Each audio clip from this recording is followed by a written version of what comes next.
So I'm Keegan Rodgers. I'm the head baker and pastry chef at the People's Food Co-op. I've been there for 5 years, and we're right over in Carytown. Come on down. And of course, it's Thanksgiving in 2 weeks. Can you believe it already? 2 weeks. I can't really honestly believe it's 2 weeks. And we're going to go over the difference between pies and tarts, and then a couple of the things about pies and tarts, and then we're going to make pie dough. I'm going to show you how to make pie dough. And you're going to go, oh my gosh, where's this recipe been all my life? I can't believe how simple it really is to make pie dough. And then you're going to go home with that pie dough. What could be better, right? And that way you have some pie dough to make for Thanksgiving. So a little bit about me. I've been baking for longer than I realized until my birthday. I've been doing this for 30 years. So I started at Zender's up in Frankenmuth. Well, I really started at my grandma's knee, which that's really how most people start baking, is at home next to a loved one in the family. Making my favorite thing in the world, chocolate chip cookies, and then pie. And then after Zender's, I moved to Memphis and was the pastry chef at a couple of small places, a Holiday Inn. I worked at the Peabody Hotel, if anyone's familiar with the hotel in Memphis where the ducks go down that's that. It was fun for the first few times, and then it's like, okay, they're ducks. And then I came back to Michigan. I graduated from school crafts culinary program, and I've been at the co-op for 5 years. I also teach baking and pastry classes at WCC in their culinary arts program. And I also teach pastry classes on the weekend at Sur La Table over on Washtenaw. So if you see a class over there with my name on it, it's me. So as you know, at the co-op, we specialize in gluten-free vegan baking. So this is not gluten-free or vegan. I just want to point that out from the beginning. This is full fat, full gluten, full flavor. And then you'll go home with the recipe and a couple others to take home. My favorite pie, which is lemon meringue. Lemon meringue. It's so good. Key lime is good. Key lime is very good, but for me, lemon meringue. There's something about a lemon meringue pie that just reminds me of summer and all things good in the world. So let's just dive right into pies. So there's a big difference between pies and tarts. The dough is different. What you bake it in is different. The fillings are different. The toppings are different. And then there's this thing called a galette. It's not a Gillette, but a galette, and it's a French pie, and I'll get to that in a second. And that's pretty much what we're going to go over, is the differences, the crust, the fillings, the toppings, and then what the heck is a galette. So first, the difference is the pan. You'll notice that with pies, the pie tins have a scalloped edge, so it's wedged out, where a tart pan has straight edges. Now the straight edges could be fluted, and you'll see on this how it's got the ridges around it. That might not be a really good picture, but you can kind of see how the edges are fluted. Or straight, they could be completely straight, and they typically have a false bottom that comes up. Whereas pie tins, it's a solid tin, or ceramic, or glass. But the edges are always at an angle. Whether it's an 8-inch, a 9-inch, or a pot pie, they're always at an angle. And some of the older fashioned ones have the big scallops on the edges. Those are for really great presentations, like for Thanksgiving for your family. They're used for so many other things besides just making pie, but I prefer using those personally. But that's one of the main differences between a pie and a tart is the pan. The next difference is the shell, what you're going to fill and put in the pan. So there's pie dough, which we're going to make tonight. There's tart dough, which is typically sweet, or called a pâté sucré, the French version. Graham cracker crust, of course, for, like a no-bake peanut butter pie. Nuts or coconut. I have done a key lime pie with a coconut crust. Love coconut. Yeah, gluten-free. And then blind baking. Do you know what blind baking means? Do you know what that term means? So let's say you're making lemon meringue pie. Yeah, Lemon meringue pie. I'm trying to think of all the different pie flavors you'd make that you'd need a blind bake shell. So blind baking a shell means you're going to bake the shell completely all the way through without a filling. And then fill it with something else that doesn't need to be baked after it's baked. So think strawberry cream, think a chiffon pie, think chocolate pudding pie, think a mousse pie. Anything that you don't need to bake the filling on, you would need a blind baked shell. And this is where I'm going to go off on a little bit of a rant. And this is why I like the pie tins. When you blind bake a shell, you've seen maybe in grocery stores or heard in recipes where you take the pie dough, fill it in your tin, and then put beans in it, and then blind bake that. Well, then you got to pick out all the beans because they stick to the dough. The easiest way to blind bake a shell that will never fail and always works is you take your pie tin and you put your dough in it. Then you take another pie tin, because they're usually 2 for $1 at the dollar store.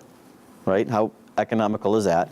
And you put some either pan spray or some lightly oil it and sandwich your dough between the 2 pie tins.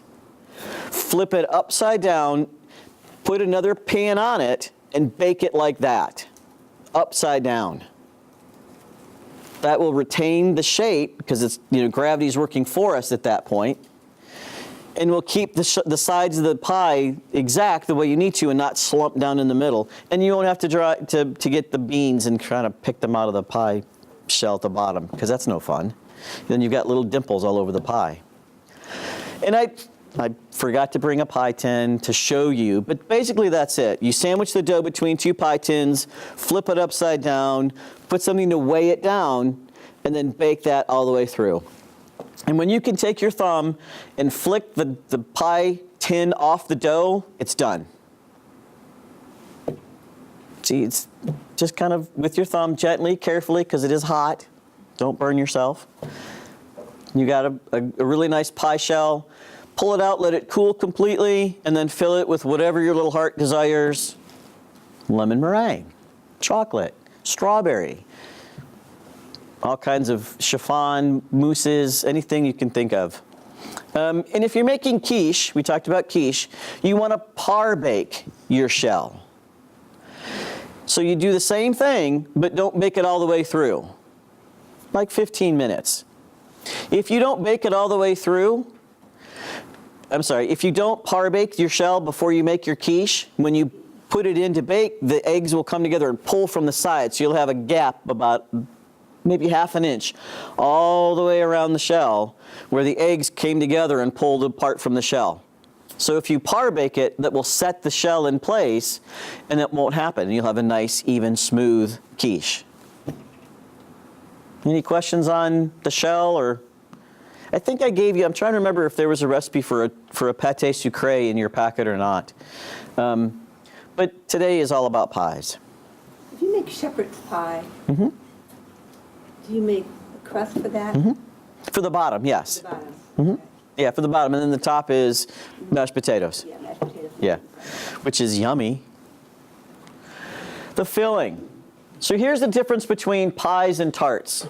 Pies are generally fruit, custard, mousse, cream, strawberry cream, no-bake filling like a no-bake peanut butter, and not always baked to finish like lemon meringue or strawberry cream. You don't finish those off to bake. But with a tart, they could be savory, goat cheese, vegetable, and they are always baked to finish. You have to bake it to finish it off. Whether it's a savory one, whether it's an almond pear tart, like you have some frangipan with some pears, some poached pears, you have to bake that all the way through before you can eat it. With a pie, you don't have to do that. Again, lemon meringue, you wouldn't bake that. You'd make your curd and fill it and whipped cream or meringue. You don't finish that off. You don't bake that to finish it. It is finished. But that's the main difference in fillings between a pie and a tart. Goat cheese, oh my gosh. Goat cheese tarts are the bomb. They're so good. I just like goat cheese. I like food. I'll just throw that out there. Next, we have the toppings. Pies are topped, tarts aren't. Pies don't have to be topped, but they can be, but tarts aren't. Tarts are just flat, whatever the savory filling is, or whatever the fruit filling is, or whatever the almond pear filling is, there's no topping on it. But with a pie, there's lattice, there's crumb, there's another pie crust, or there's open. Think pumpkin or pecan pie. Those are open-faced pies. But think like a cherry pie with a lattice topping on it, or an apple pie with a crumb topping on it. Pies are generally topped. Tarts are not. Of course, meringue, or when I was a kid, meringue, because it's fun to say, meringue, and then whipped cream. And there's all kinds of different toppings, and like whipped cream with vanilla, or a Swiss meringue, or an Italian meringue, or an American meringue that you would then toast a little bit on top of your lemon meringue, because you want to get those egg whites heated up. Crumb topping is very simple. I think there's a crumb topping in your packet too in your recipes. Yeah. I don't remember exactly, but yeah. And it's butter, sugar, flour. Yum. 3 of the 4 basic food groups in my opinion. The 4th being chocolate. All right, a galette. So a galette is a rustic, open-faced, free-form pie without a tin. So you take your pie dough and you roll it out and you have, let's say, cranberry walnut with raisin and orange. You kind of simmer that together on your stove, plunk that in the middle, fold the sides up around the middle filling, bake it. That's a galette. You could do goat cheese with mushrooms and scallions. Yum. You could, whatever you do in a pie or a tart, you could do as a galette. But it does have to be baked and finished to bake the pie dough. You can use pie dough. Puff pastry is also another way to go with that. And puff pastry you can buy, don't make it. It's very labor intensive, and unless you have a $3,000 dough sheeter in your home that's probably as long as that set of tables, just buy it from the grocery store. They're pretty good quality, and they're really good because it's puff pastry. So you can use either the pie dough or the puff pastry for a galette. Pie dough is basically 4 ingredients: flour, butter, water, salt, 5, vinegar. That's it. Now the ingredients we're going to go through tonight: the butter, and I know this is going to rock your little worlds, room temperature. Do not use cold butter. Don't do it. I don't know how that started, but people have been trying to push this cold butter thing, that the butter has to be ice cold and the water has to be ice cold. No. Think about when pies were becoming very popular in the US. It was like 18 something, right? When was refrigeration invented? Like 1935. So there was a 100-year period where people were making pies without refrigeration. How did they do it? Well, I'm going to show you. So they use room temperature butter or lard. Yum. I'm just going to throw it out there. I know most people have an issue with lard. I don't. Love it. And because they're both fats, a 50-50 mix. So like we're using 8 ounces of butter. You could use 4 ounces of butter and 4 ounces of lard. Lard makes the best pie dough. Makes the best biscuits, the best scones, the best pie. All of it's the best. It's just there's nothing more divine than swine in my opinion. But I get that people have, butter. You can use margarine. It's not going to be the same because it's a vegetable fat versus an animal fat, and the protein bonds and the fat bonds are different in those fats, so it will be different, but you can still do it. The other thing is all-purpose flour. Now, I've tried to do this by weight, and it never works for me, and I don't know why. I've not figured this part out. So I measure with a cup, of course. So I'm going to show you how I measure. In the recipe you have, we're going to do half the recipe than what's on your sheet. So that's a full batch. We're going to do a half a batch. Now, some recipes say to sift the flour over into the cup to get your measurement. I don't have time for that. Do you? It's a whisk. Yeah, it's not necessary. So what you want to do, and again, just come around if you need to see, kind of fluff it up a little bit, and then shake it off so it's a nice level, I don't know if you can see, nice level scoop. So since this is a half a batch, we're going to need 2.5 cups. 2, and then a half a cup. Just in like that. So the other thing we need is salt. Salt makes everything better. Salt actually enhances the flavor of sweet.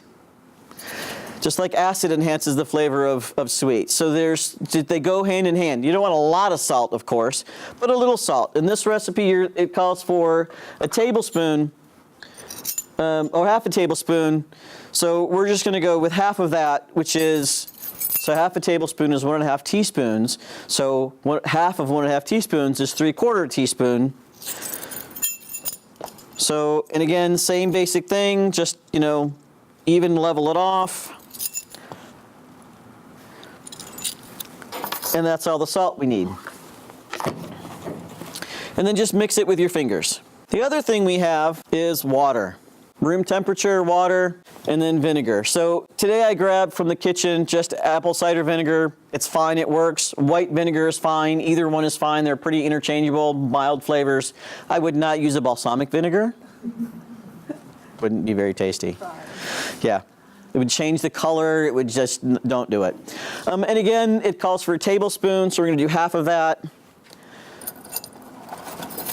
which is 1.5 teaspoons. And you want to put the vinegar in the water before you start, and it will become clear in a minute why.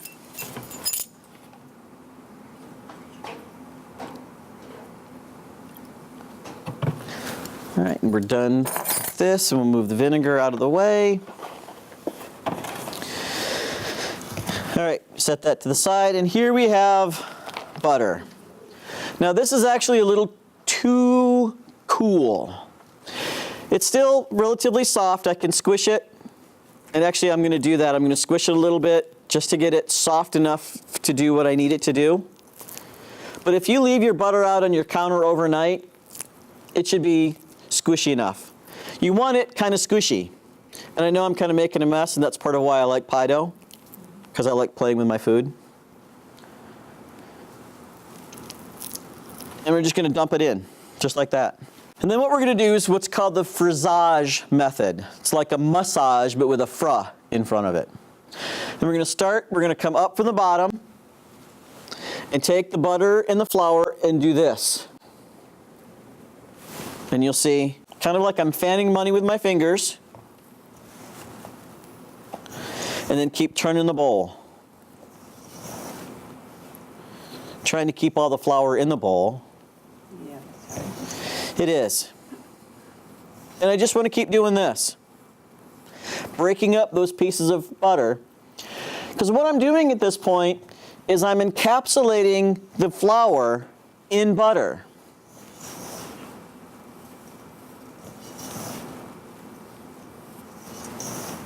And that's what's going to give us our flakes. And this same process could be used to make the crumb that we talked about earlier. You could also use it to make scones. You could use it to make buttermilk biscuits. And you just keep doing this. And I have to remind myself to keep my shoulders down and not do this. I usually end up doing this. And when I make this at the co-op, the bowl is about 6 times larger. And it's like 30 cups of flour and 6 pounds of butter, and it's a lot more. It's a workout. And you just keep doing this. But notice I'm coming up. I'm not doing it down like this. I'm coming up with it and keeping it so that I'm not letting too much of the heat from my hands melt the butter. I don't want that. And when you get most of the butter pieces kind of smallish, there's not too many of them, then you'll start to rub it. And you'll just rub it together.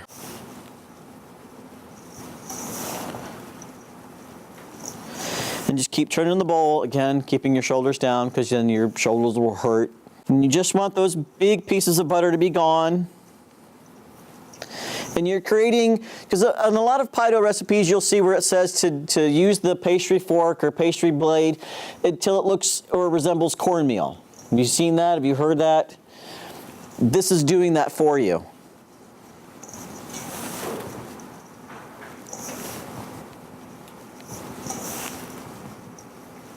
And see how kind of fluffy it is?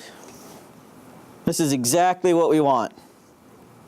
So if I could ask you to do me a really big favor, dump that whole glass of water in there. Just dump it. Perfect. Way to go.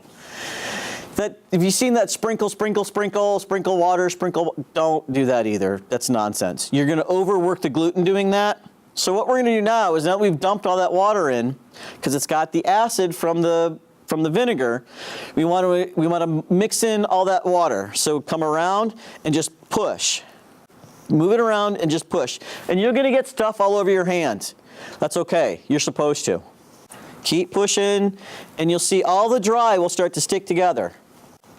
This is okay. It really is. Just keep pushing gently.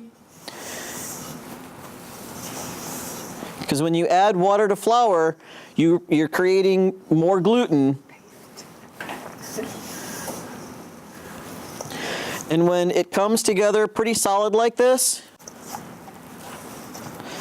kind of get up all the pieces. And when it's solid and you can't see in the bowl anymore, pull it out of the bowl and we're going to start kneading it. Now there's no, leave your hand just like it is. Don't try and scrape it off. It will come together and be one with the rest of the pie dough. It's very zen.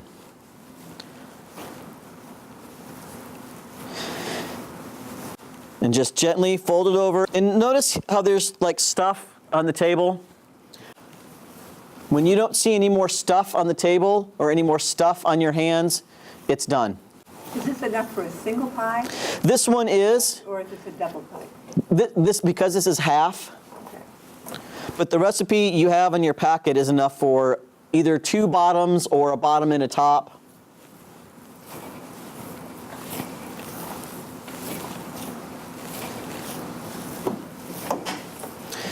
Just keep folding it together.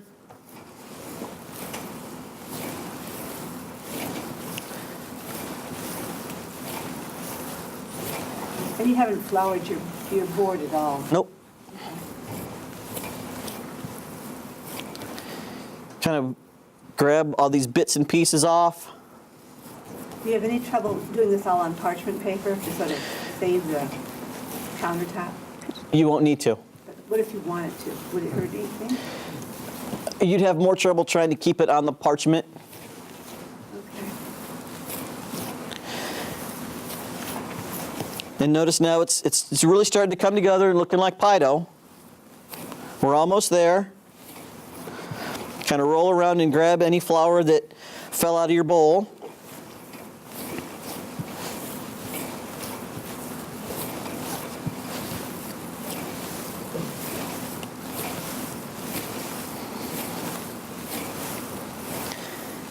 And then all of a sudden, see how it's coming off my hands now too? It will be done and you'll have pie dough. See how the stuff that was sticking to the table is now not sticking to the table? Because it's in here.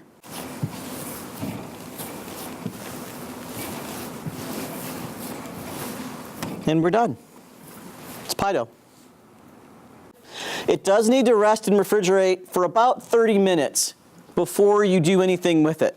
So before you start to roll it out, wrap it up and refrigerate it. So put it in a bowl, in a ball, flatten it into a disc, and wrap it in plastic wrap. 30 minutes. Bring it out, and it's going to get fairly firm because of the butter. So don't let it get back quite to room temperature. but still a little firm, and start rolling it out. And then you would use a little bit of flour. Not a lot of flour, but a little bit, because if you add flour at this point, it's not encapsulated in fat anymore, and it will toughen the dough. Because that's what makes dough tough, is flour that's not been treated somehow. Roll it out to whatever size you need, and then use it and cut it. Now, if you trim, like you're making something and you trim the edges, the trimmings that come off the edge, you cannot reuse. Just bring together and make something else with it. You're gonna overwork the gluten, and it will be really tough. You know, if you've got those extra ones, roll them in some cinnamon sugar and then bake those. Those are pretty tasty treats. But that's pie dough. Go ahead and pick up the butter. And get it kind of fluff it up. Thank you. And then shake it so that it's a nice level scoop. Just like that. So you need 2.5 cups. And then I'm coming around and I'm gonna add some vinegar. A dash. Yeah, not a whole lot. No. You just need a little bit of acid. Now, some people have said to use vodka instead of vinegar, but if I'm going to bake with vodka, I'm just going to drink it. I mean, why? It's vodka. If you were making scones, would you mix it that much for scones as well? Yeah, before you add whatever your egg liquid measure is. Usually scones are cream, like a heavy cream or a half and half. Yeah, in the dough.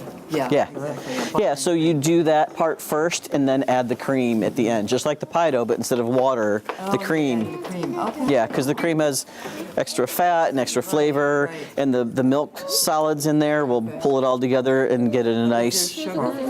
Yeah. Okay. Not a whole lot, because it's basically biscuit dough with Right, sweet and some Put a little fillings. bit of- okay, so you could make basically this, but use cream and put a little bit of sweetness in it, a little syrup. Mm-hmm. Okay. Just dump the water in. Keep going, you're almost there. Yes? Yeah, keep going.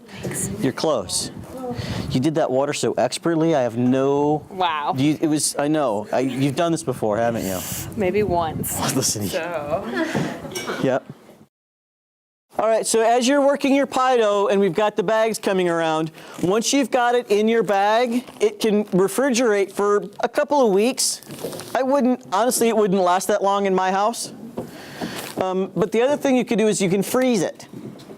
So this freezes really, really well. So portion it to whatever size you want. So again, this is 2 bottoms or a bottom and a top. If you want 2 bottoms or 2 pieces out of this, separate them, freeze them individually, and then when you need one, pull it out, let it into the refrigerator overnight, and then from there to the counter, about 20 minutes to start rolling it and then using it for whatever you need it for. But yeah, it freezes for up to 6 months. ta-da! What do you think? Looks great. Really? What do you think? Looks great. Looks like pie dough to me. Yeah. Thank you.